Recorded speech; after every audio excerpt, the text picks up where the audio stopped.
Good morning, everybody. I want to apologize first off for my absence yesterday. Um, you know that adage that men are stubborn beings, right? I can get that way sometimes, and my body will just say I'm taking over, and you're no longer stubborn. So I had some issues yesterday uh, that I could not surmount. So my apologies. That will not happen again if I can avoid it. And I'm going to try to avoid it. Uh, Still don't know how to avoid it, but I'm going to try to. So I feel a little better today. Um, not 100%, but I feel a little better today. So uh, there's that. So if I seem slower than normal, please bear with me. I'm just gonna ask your grace on me for that slow rolling beginning today. Um, so I'm gonna try and get myself back up to speed, as it were. So again, I'm sorry for my absence. Um, the good thing is that today's topic is so calming. It's a peaceful topic. There's not any real stressor to it. It's really easy stuff. I'm sure that many have read and are familiar with this particular story. I'm sure that many of you have even heard it preached about. So, probably what I'm going to say is old news, and if that's the case, I apologize. Um, Here we go. We'll be reading out of Luke 10. All right, so Luke 10 is where we'll be at. Luke 10, verse 38. So I'm going to read it out first, and then I'll go through what I think jumped out at me at first. Now it happened as they went that he entered a certain village, and a certain woman named Martha welcomed him into her house. And she had a sister called Mary, who also sat at Jesus' feet and heard his word. But Martha was distracted with much serving.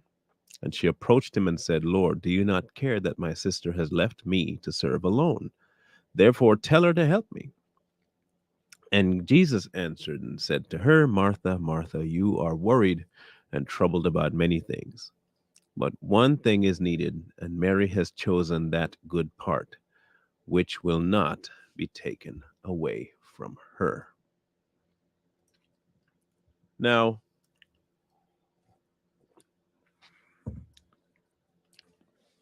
I'm not going to go into any diatribe about whether or not Martha was single, married. All I know is that Martha was there and Mary was there. It was Martha's house. So, what I don't try to do is to read anything past what is there, because what is there is all that is needed to know. How do I know that's all that's needed to know? They were not even caring about being specific about what town. It was just a certain town. I don't even care where. I don't care about the traditions in that town. I don't care about whether or not he was allowed to sit and eat with the woman. They didn't emphasize any of that, so I'm not going to emphasize any of that. I don't care about traditions at the time. What I do care about is what is mentioned. And what is mentioned is amazing, to say the least. Um, Certain town, a certain woman named Martha, and she welcomed him into her home. And just like with any good host, I guess, she started busying. and just going about doing stuff and doing and doing and doing. And in her mind, she was doing a good thing. She was doing a good thing. She was doing a noble thing. She was doing what she ought to do. Now, remember, we spoke some time ago about what compels your actions, um, how people believe that they have to be a certain way in order to be in a certain place, as opposed to being in a certain place and having the location forge your behavior. Um, and I think in this case, it's exactly that. Um, we want to force a behavior based on what we believe should take place.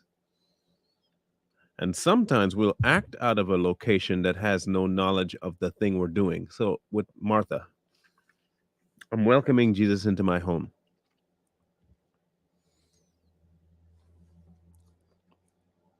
And instead of getting to know what Jesus wanted, getting to know, asking, there was an assumption on Martha's part to just do.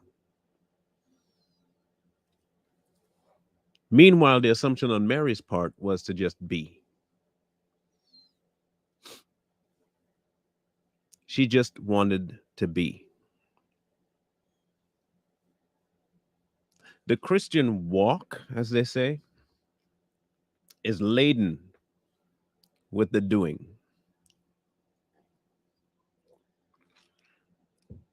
It is laden with doing.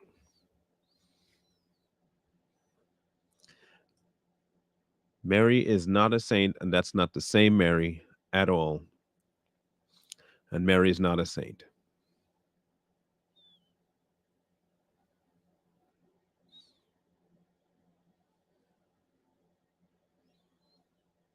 Like at all. Uh,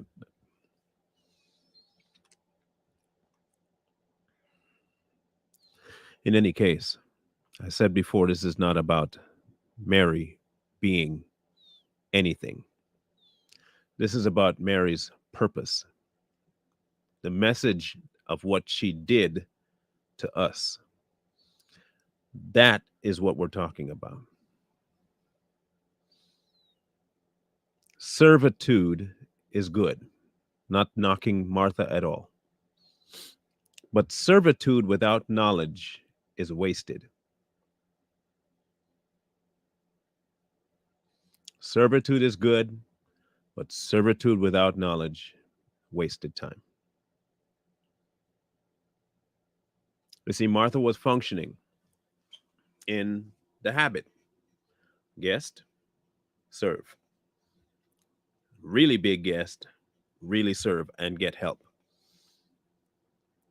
Mary was concerned about knowing who was in the home. Many of us on our journey forget that portion. We busy ourselves with doing a whole bunch of stuff. And we say it's for the kingdom. While the things themselves are not bad, busying yourself wasn't bad, serving wasn't bad, there is a better thing. And the better thing has to come before anything else. Here's the thing, if Martha had done what Mary did and sat there and Jesus wanted something, he could have talked to Martha and Mary both and have them both work on something for him.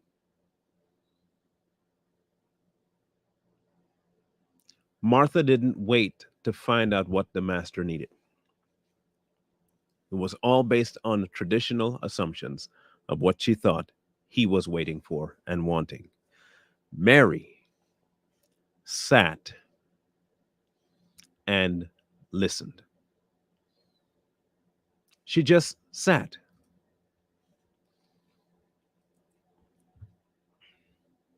and just listened.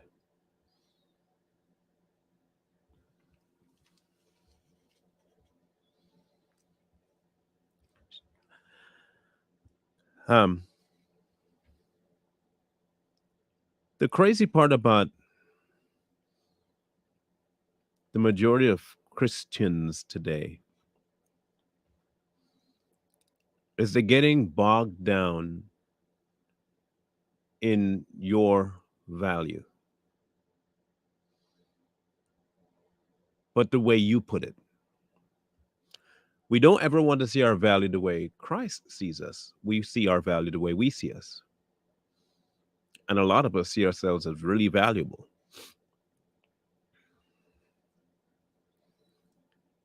Look, he said we are earthen vessels, right? Clay pots. I don't know if you're familiar with clay pots, but in and of themselves, they're not really that valuable. The value comes long after with the adornments that they put on it or the hand that made it. Okay. So, like if you're now throwing your first pot, you slap the clay down on the wheel and you're working with it, you're working with it. All right. You're an amateur and your pot looks good, but the way you kneaded your clay to begin with, it was inconsistencies. There were some air pockets in there. Nobody knows who you are. And you forge your pot and you just put it out there to sell. No colors, nothing added to it, no stamp of your name on it, just a clay pot. You'd be lucky if you get 5 cents for it, 10 cents for it, or maybe $1. Carmen, I'm going to give you one more chance to either shut up or leave before I boot you. Okay. Just asking it to calm down, or leave. It's that simple. Okay. All right. Thank you. Um, but but let a master artist and ceramic workman grab a hold of some clay and knead it, and plant it on the wheel. And he knows how to feel how thick the walls are. The lip is just right. Everything is perfect, has a stamp on the bottom, and he adorns this pot. And he fires it up in the kiln, pulls it out at the right time, lets it cool down. It's tested, and he puts that on the market. It could yield, just from his name alone, 100 times what your pot would be worth. And that same craftsman could take your pot, break it, soak your pieces, reconstitute the clay,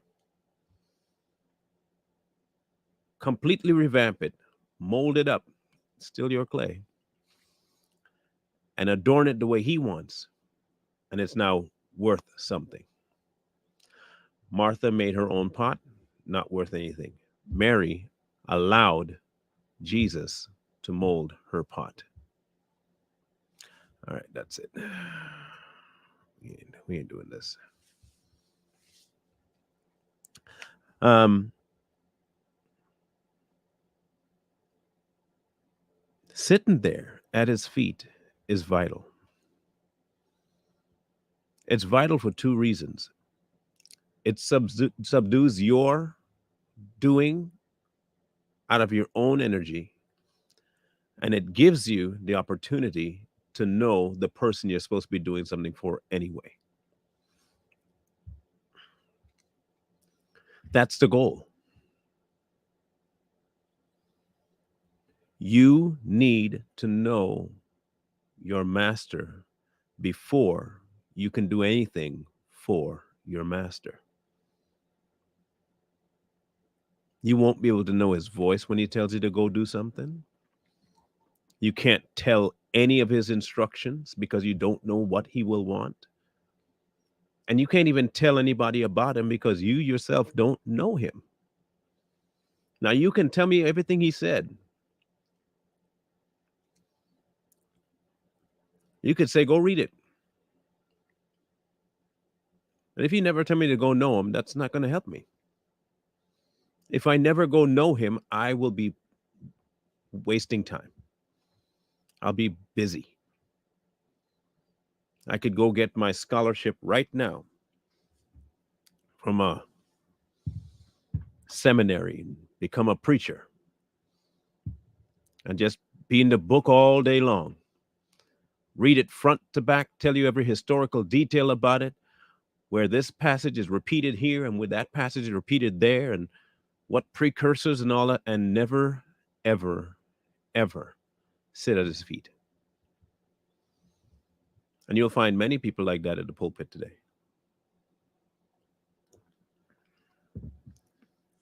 They never go sit at his feet. They're all over his house, though, all over their house and all over everybody else's house, doing all kinds of stuff. Never take the time to sit at his feet.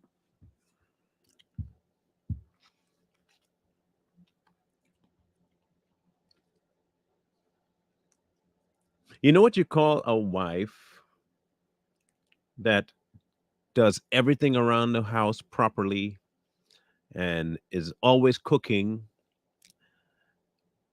but never tends to her husband or listens to him? You call it a maid.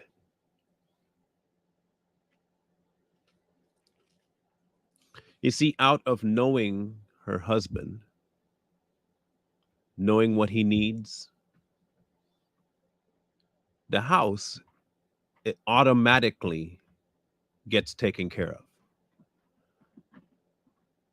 Going after the repair of the home and keeping it this way and blah, blah, blah, but having no idea who your husband is, you don't have a home. You have a shop. You have a convenience store.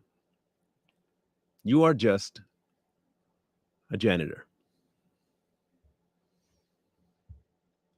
A wife, however, sees her home as more than just cleaning and cooking and catering. She sees her home as something put in her charge to foster. And the only way for her to foster it is to know it, to know what it needs. I cannot be what he wants me to be if I don't know him and what he's telling me to be. I can't do it. How many countless people you've seen say, hey, I think I was called to be and I think I was called to go here, and I think I was. Why are you thinking that you should have be well aware? Now, are you saying that you think you should be doing that because you want to do it or because somebody told you?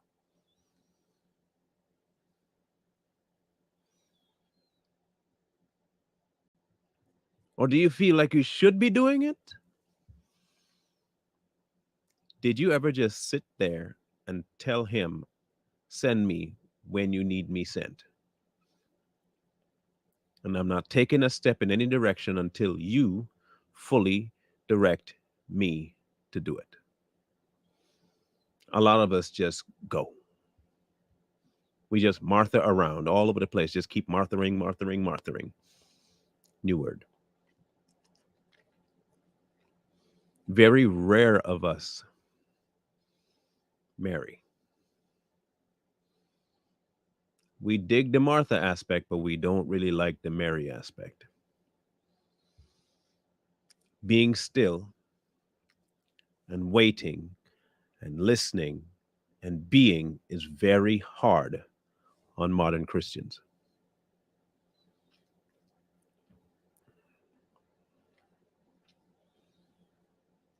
Jesus constantly withdrew himself from crowds to go collect instructions. Constantly. And he'd be gone for hours. just to go back and talk to the Father all the time. All the time. He sat 40 days, 40 nights, sat.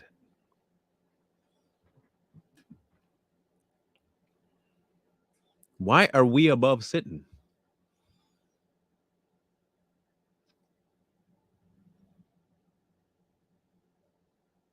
I went to listening to rather a live last night, TikTok, of um,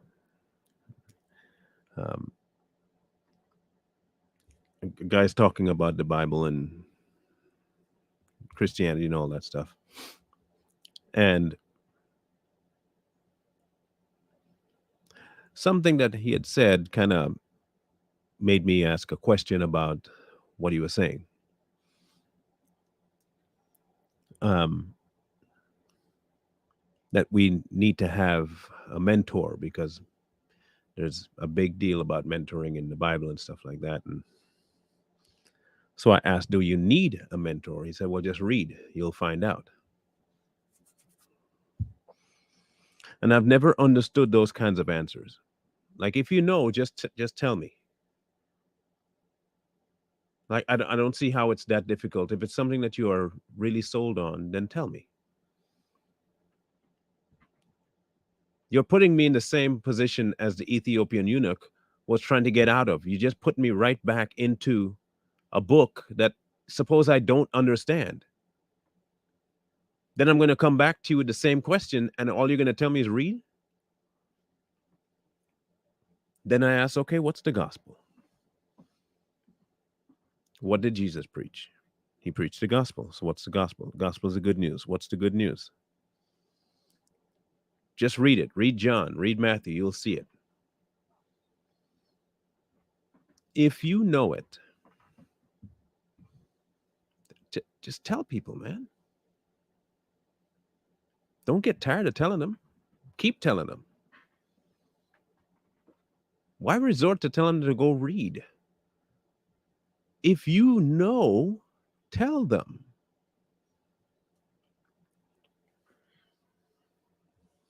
I know with all of my being, I know that I was called. Did I doubt it? Oh, yeah. Did I fight it? Yes. Was it confirmed? Yeah.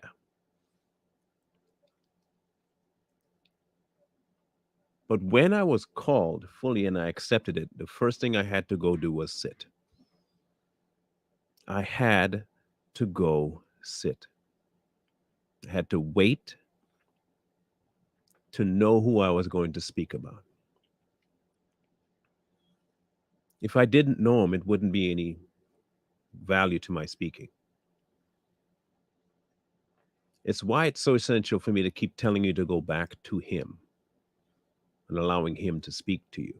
But when questions arise, I can still answer because I know the answer because he's told me the answer. Not just through his word, but through multiple confirmations of himself showing up. And people can call that crazy all you want. You could say it's a lie, whatever, that's fine. Doesn't change what is true at all. I know what I was before, and I know what I am now. And I know there was no way on any planet that I could have gotten here on my own. Nope. Mm-mm. Not possible. Not possible.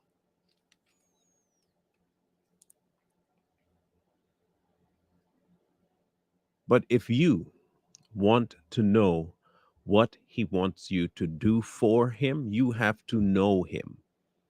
And the best way and only real way to know him is to sit and listen.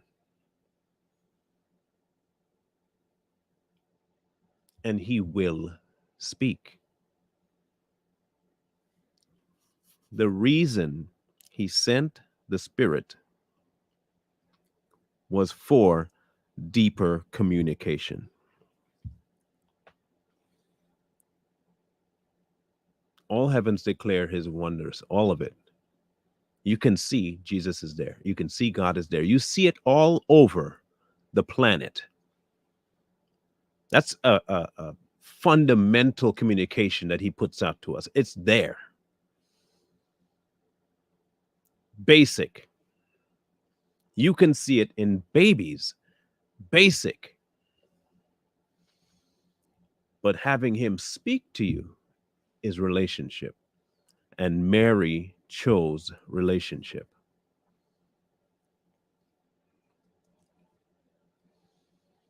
I cannot fully love that which I don't fully know.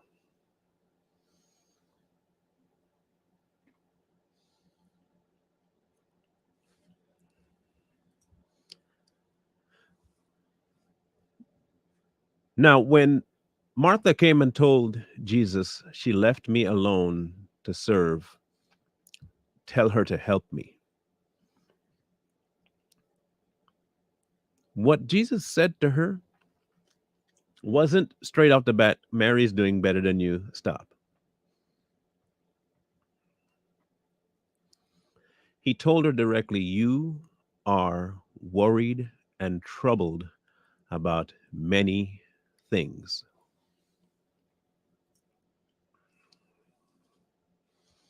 Do you know what worry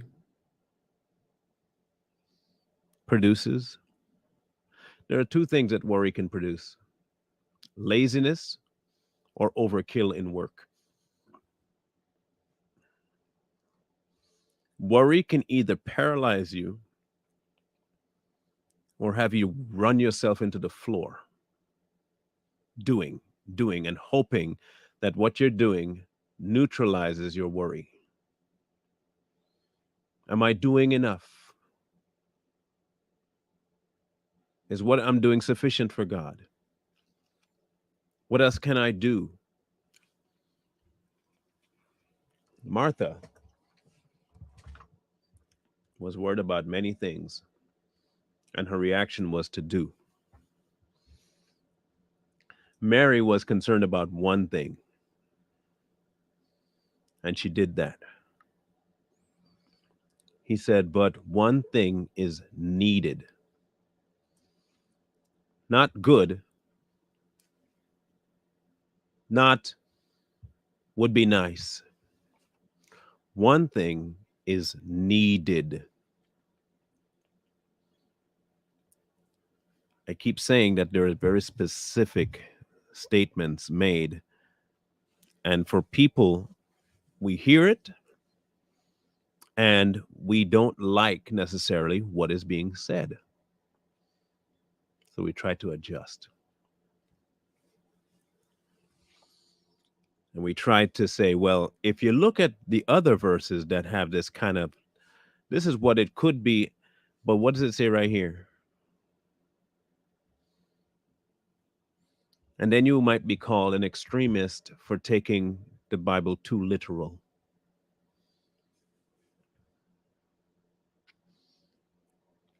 I think I will much rather just take it literal.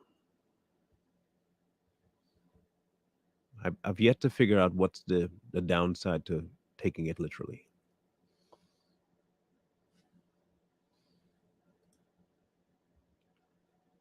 But he said one thing is needed. Needed.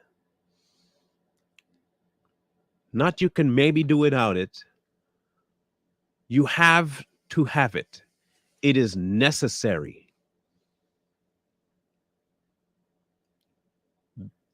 You have to have this. And what is this?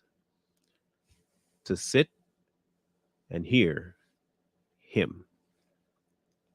Mary has chosen that good part, the needed part, and it will not be taken away from her. I will not stop her from listening to me because you think that doing is more important than listening.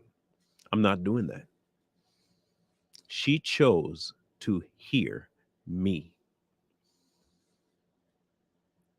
I don't care what anybody else is telling me to get up and go do. Unless he sends me to go do something, I'm not leaving that spot. My intention is to get every bit of communication down before I even remotely step out to do something.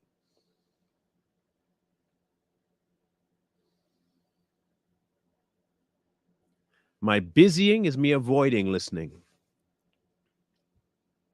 Many people busy themselves because they figure if they do that, they don't actually have to hear what he might be wanting for them. It's comfortable. Say, for instance, you like to sing. He's called me to be a singer. Has he? Has he, though? I like to sing. He hasn't called me to do that. He had. He did, and it was for a season. Then he called me for something more. He called me to something awkward to me. He called me to something completely outside of my norm. He called me to being uncomfortable. But he put me in my comfort first so I could listen. I just sat. I could listen. No doing, just listen.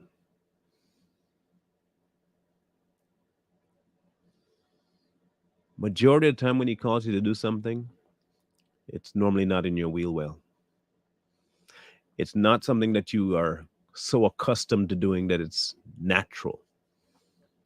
A lot of his glory is revealed you can never really do.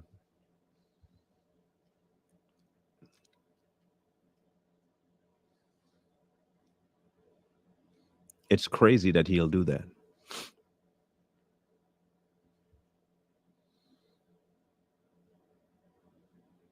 He will take the things that you seem incapable of doing and create for himself his own glory out of what you couldn't do.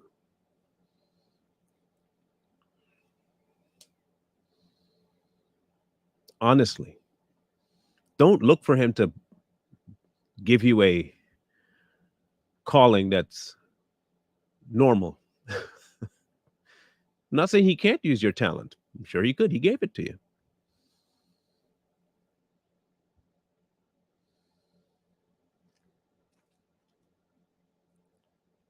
But it may not be what he uses to reach people. That might be just for you. And sometimes he'll just give you a whole new thing to do. I was never a verbose person. I'm going to tell you now, that was not me. I loved words, but I was not a speaker. I didn't want to talk to people. That was never going to be me.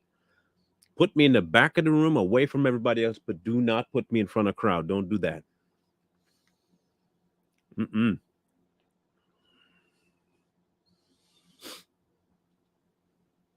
Which is why at first I was pretty mad at the fact that he was trying to tell me to do something outside of my comfort zone. I assumed that it was just me and I'm being dumb.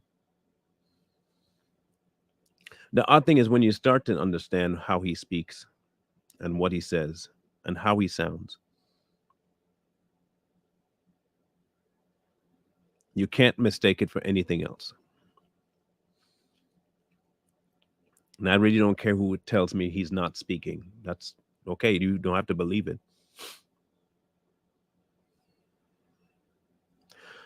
Don't. That's completely fine. But I pray it happens for you. I pray that he can isolate his voice enough in your head that you can hear him. I pray because it's quite awesome when you can identify and hear him.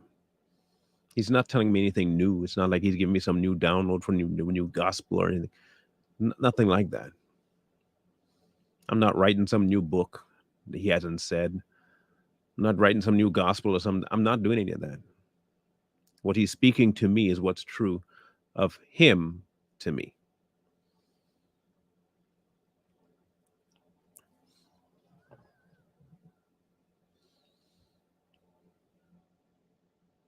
If you want to see a true calling on your life, if you want to see exactly what he wants you to do, sit. Sit at his feet.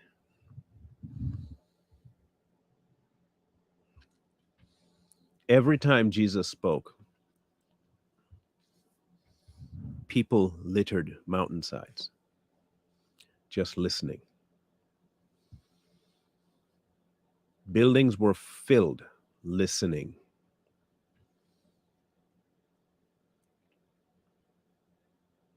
Today,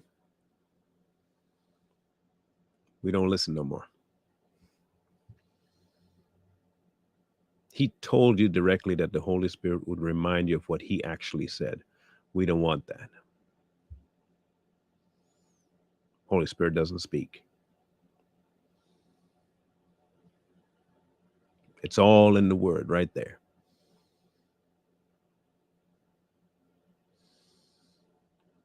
Let me put it to you this way. And I've said this before. Reading inspired words without the inspiration of the person that inspired them makes you a spectator. Reading the inspired word without the inspiration of the one that inspired them makes you a spectator.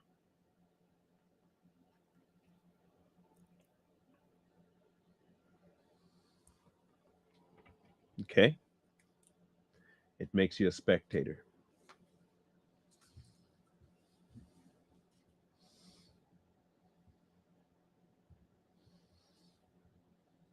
Let me write that down because I did not plan that one.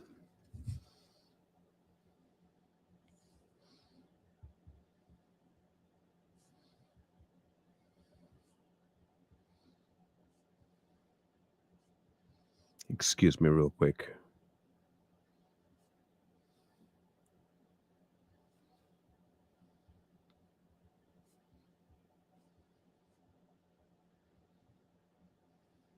When I tell you I don't write nothing down, I don't. When I tell you I don't have any clue what he's going to tell me to say, I don't. So when it does pop out to where I have to write it down, I make sure I have to write it down because I probably will end up forgetting it, but I'm not going to forget this one. Telling someone to just go read does nothing for them. You're putting them in the same spot as the eunuch. Reading the word without the inspiration of the one who inspired them makes you a spectator.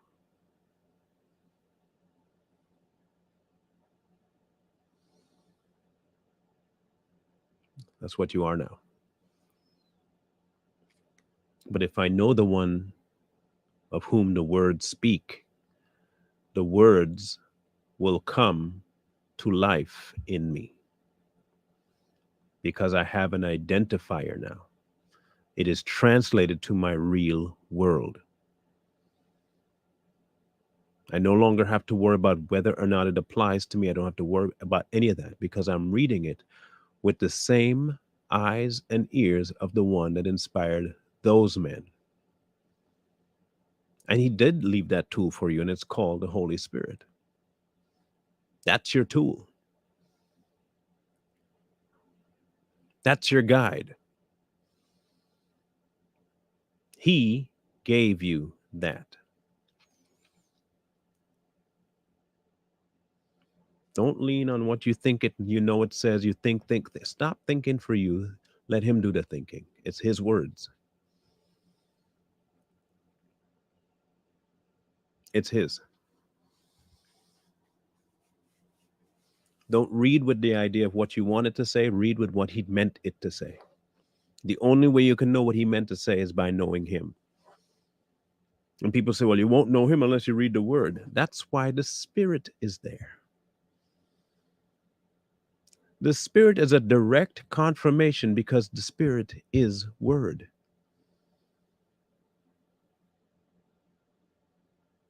I,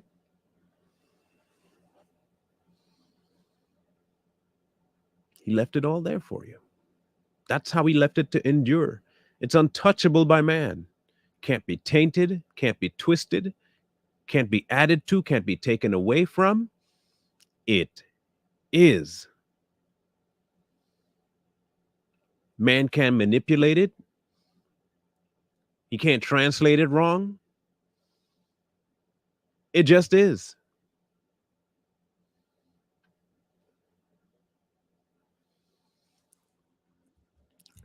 Very good question.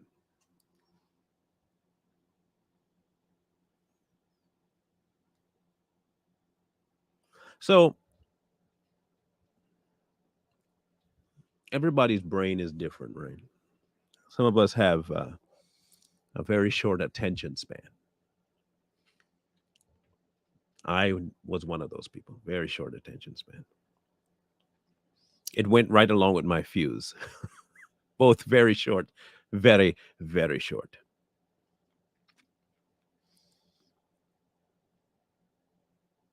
Solitude will be your best friend. Sometimes just a quiet spot. Okay. We have grown uncomfortable with asking God to just speak.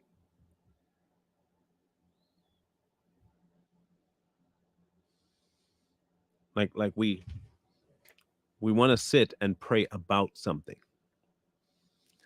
Or we'll take some time away and pray for something. Or take some time away and pray through something. We don't hardly ever go to him and just open up to him. We like to upload all the time and refuse to download.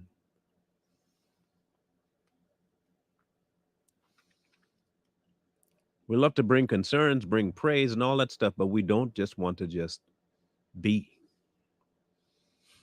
and wait. You go before him and you just thank him for who he is, because that's true. And you say, speak. I'm listening. And listen. In your listening, in your listening, what I have found that helps me is repeating to yourself something true about his nature, just his nature. And trust me, we know his nature. We know what type of personage he is. We know it. And you just be. You don't even look for a specific answer or anything. You're not looking for anything like that. You are simply basking in who. Not what he can do, not what he can give you. Just be.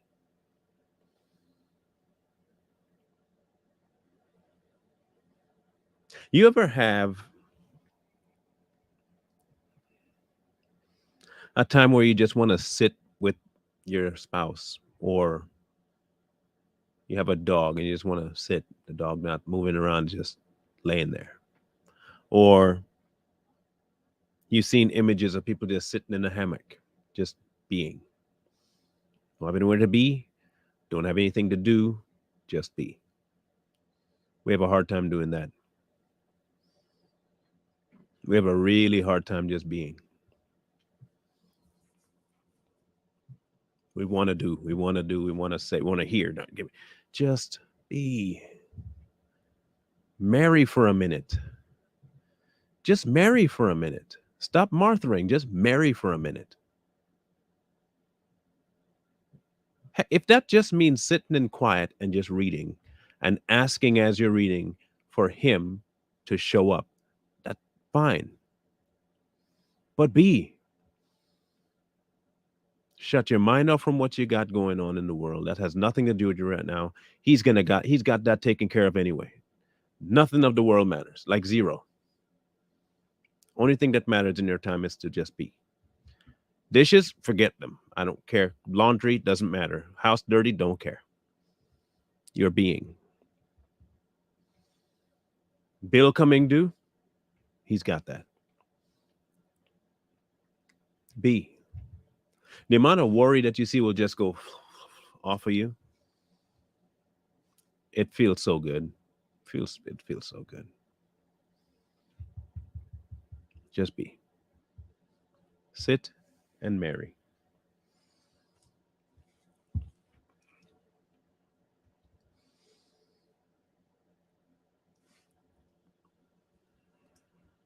If you do nothing else, just be. Because he wants you to be. Now, after the being is done and you've sat and he's spoken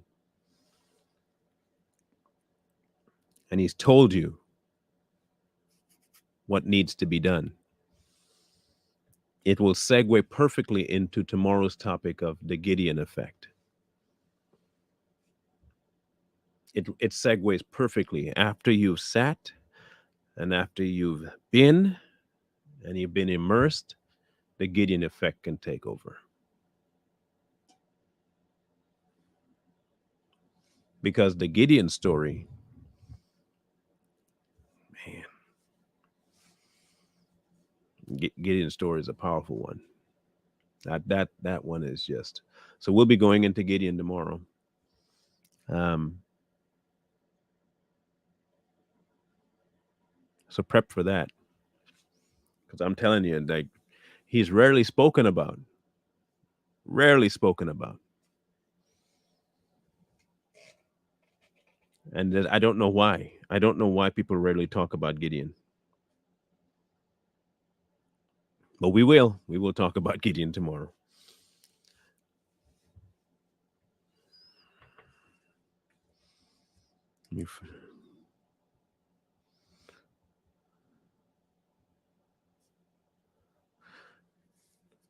I will try and put a poster up so you can download it of that statement, the reading inspired word one. Or I might just make a little clip of it and put it up. Anyway, thank you guys for showing up. The Gideon effect is something that I think will have a lot of value for many tomorrow. So if you please like, share, and if you haven't subscribed yet to Straight Talk on YouTube, do so. I'm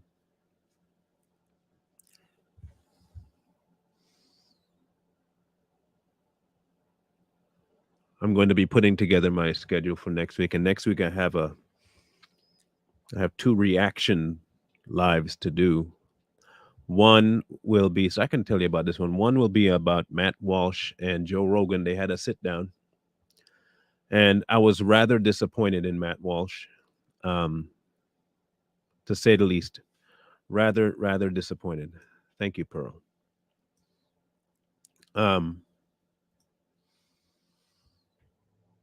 It opened up my eyes to certain things, and I was really disappointed. I'm not gonna lie. I was, but it also showed me that I probably held a little too much clout on him. I had him in a spot I probably shouldn't have had him in.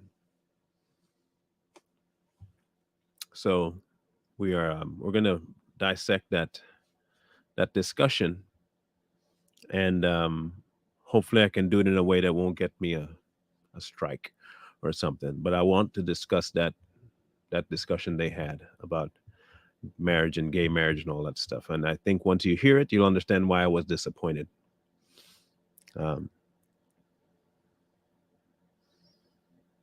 Yeah. So anyway, that'll be coming on next week.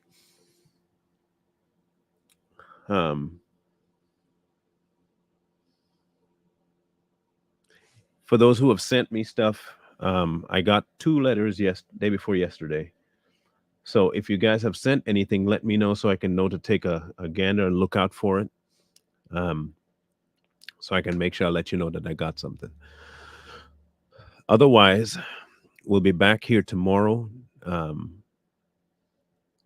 pretty sure Too Strong will be on tonight. We had a slight miscalculation yesterday. That's why we missed that show. Apologies.